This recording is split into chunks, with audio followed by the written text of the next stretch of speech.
A big win for a small community checkpoint. Checkpoint revealed in January that a small emergency housing village in Kaikoura had been sitting nearly empty despite the district struggling to house homeless people.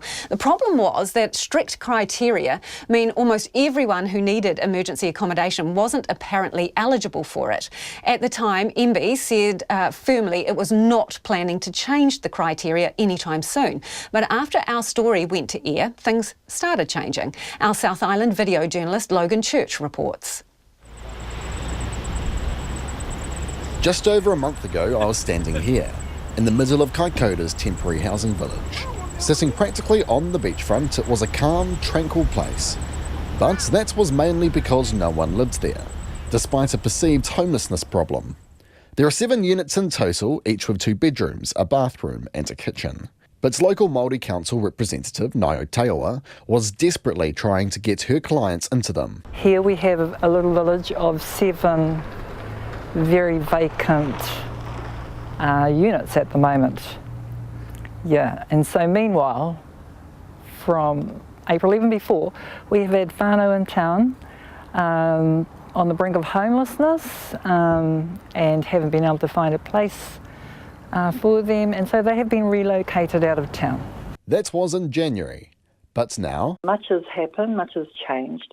We've now had contact with the National Manager of the Temporary Accommodation Service, Alan Bruce, who at that time recommended to the Minister Salisa that 4 of the units be given for transitional housing. They have also decided to give the lease of the 7 units in the village to the Kaikoura Council.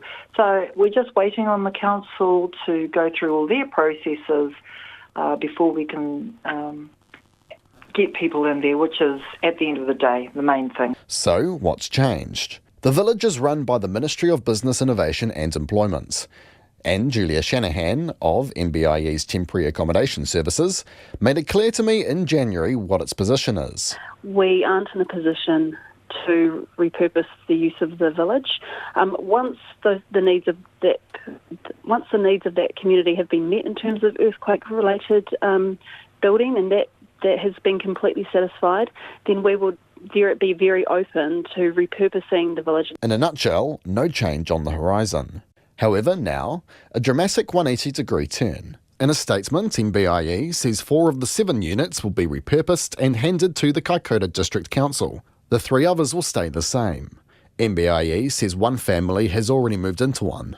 That's important because both the council and Naio believed it was the tough criteria imposed by MBIE which resulted in people in need not being eligible to stay in these units. It's probably one of the biggest problems in our town at this time.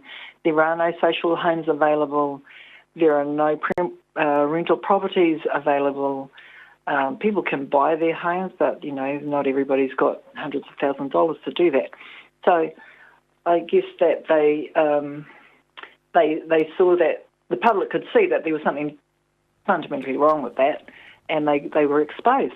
A spokesperson from MBIE was not available to speak today. The Kaikoura District Council would also not comment until its conversations with MBIE are done. It also would not say how many people are still on its housing register. Naio says the Māori Council will now work with the Kaikoura District Council to try and figure out criteria for the 4 repurposed units. The need is here for that housing. There are people who've all got different stories, living in all different situations, who need those units now. As it would, they needed them yesterday, actually. For Checkpoint, Logan Church.